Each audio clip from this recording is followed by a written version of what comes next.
Hey everyone, this is Kaylin Eusis, formerly Reckless Sisu Coaching, now empowering scapegoats. So my channel started, my Reckless Sisu channel started when I realized that I was the targeted parent of parental alienation.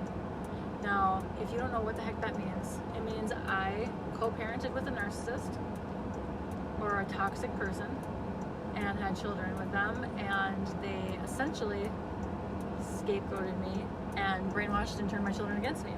So I also found out that I had something called narcissistic victim syndrome, which means I was attracted to narcissists. Now, one might wonder, why the heck are you attracted to narcissists? Why do people, if people keep having toxic relationships, people assume what? That there's a common denominator. The person that is in the relationships must be the problem. Many times they look like they're the problem because there's something called reactive abuse that occurs while they're being abused, and so they're going to actually act in very unhealthy and toxic ways.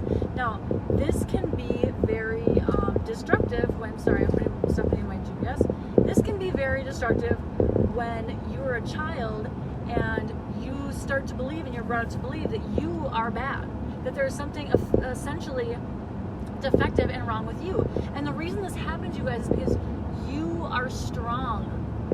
You are talented and strong. And so what toxic parents and other people in the world, it doesn't just necessarily have to be parents, but it usually starts there.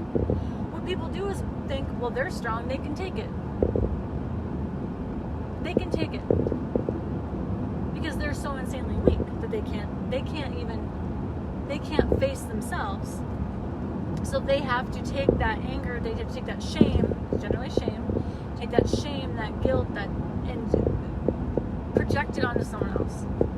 And they project it onto a scapegoat. Now, the scapegoat comes from the biblical terms. It comes from the Bible, where they would take a scapegoat, they would cast all their sins on the scapegoat, and they would send their scapegoat off into the woods, or they would sacrifice it.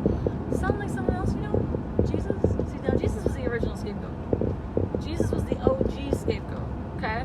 So if you're a scapegoat, there's a good chance that you're a chosen one. There's a good chance that you were chosen because they knew that you could handle it. They knew that you were strong. They knew that you... And see, what people don't understand is sometimes this happens, you guys, completely unconsciously.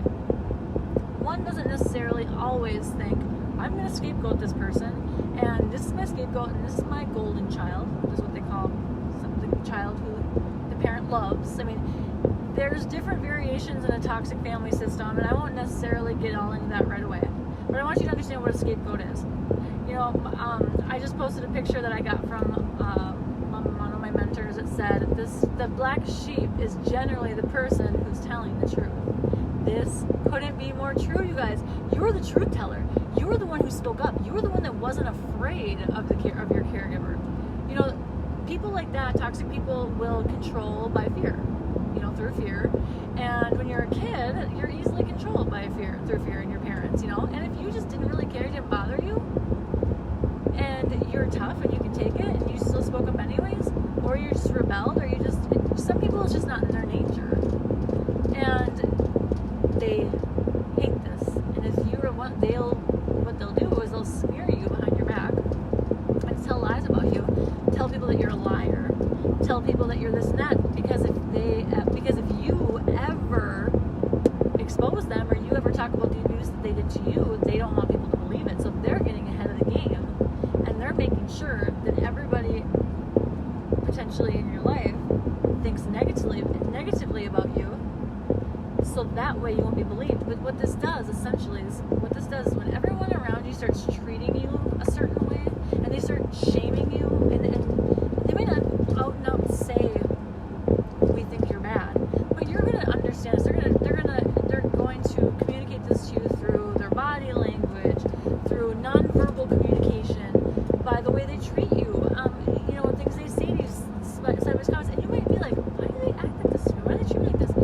And when eventually, once everyone in your life has been treating you this way, and has been shaming you, and it starts to build up. And the whole point is that eventually one day you start to believe it yourself, because why wouldn't you? Everyone, especially your parents or the people who